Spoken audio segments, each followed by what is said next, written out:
Okay, so the homework for these can be a little tougher. I know you got two different videos, one that's called Bottoms Up, and then factoring a trinomial where a is not equal to 1. I'm good with either method. I'm going to do bottoms up method. I think it's easier, and it references what we did yesterday when a is equal 1. So whenever a is not 1, when you have a leading coefficient that's not 1, the first thing you want to do is you want to multiply a times c, your first times your last term. So 3 times 14 would give me a positive 42. So now what I'm going to do is I'm going to rewrite this whole trinomial to be where a is 1. So x squared plus 23x. But now instead of plus 14, I put plus 42 because that's what I got when I multiplied the first and last terms. Now I'm back to what I did yesterday. So I read from right to left, factors of 42 that add to give me 23. Okay, so that's going to be 2 and 21.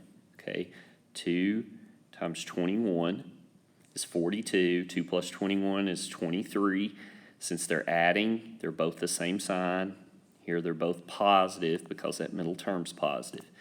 So I have x plus 2 and x plus 21. Now, what I have got to now deal with is that coefficient of 3 at the front. Okay, so how do I do that?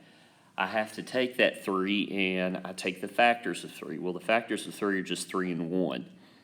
So I see which of these two terms is divisible by 3.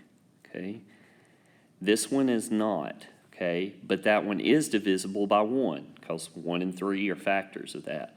So that one remains x plus 2. 21 is divisible by 3. Okay, what is that? That is 7. Okay, so what I have here is this one was divisible by 3, and that is 7. That 1 is left, so what happens? That 1 goes up front. 2 is divisible by 1, but not the 3, so what happens to that 3? That 3 has to go up front here. So we don't really write the 1 there because it doesn't really make a difference. Now if I look at it, a couple of things should make sense here. If I take the first terms and multiply, that gives me 3x squared. If I take the last terms in both, 2 times 7 is 14, okay? And then basically what I'm doing is FOIL. That's 21, that's 2, 21 and 2 gives me 23. So you can always verify whether or not your solution is correct. Okay, let's try another one. So again, first thing I'm going to do, since that leading coefficient's not a 1, I'm going to multiply 5 times 9, negative 9, that's negative 45. So I rewrite the problem to be x squared plus 4x minus 45. Factors of 45 that subtract to give me 4. Okay, that's going to be 5 and 9. Since the middle term is positive, that means my bigger factor is positive. Negative 5 and a positive 9 gives me a positive 4. So again, this becomes x minus 5, x plus 9, which I got from right up here again. Then I take my leading coefficient, which is 5. Is 5 divisible by 5? Yes. Okay, so where's that 1 going to go? That 1's going to go up here. Is 9 divisible by 5? No, it is not, but it is divisible by 1, so that means the 5 will go up here. So what am I left with? I'm left with x minus 5, and then in the second one, the 5 went up front, so I have 5x plus 9. Now, I messed up here. One real quick.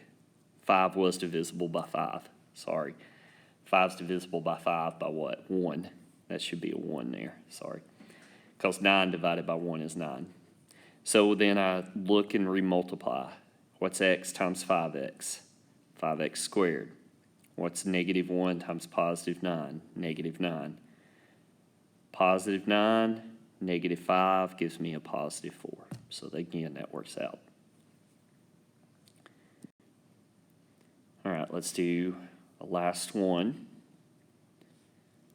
So again, start out 4 times 7 is positive 28. Rewrite it. X squared plus 16x plus 28.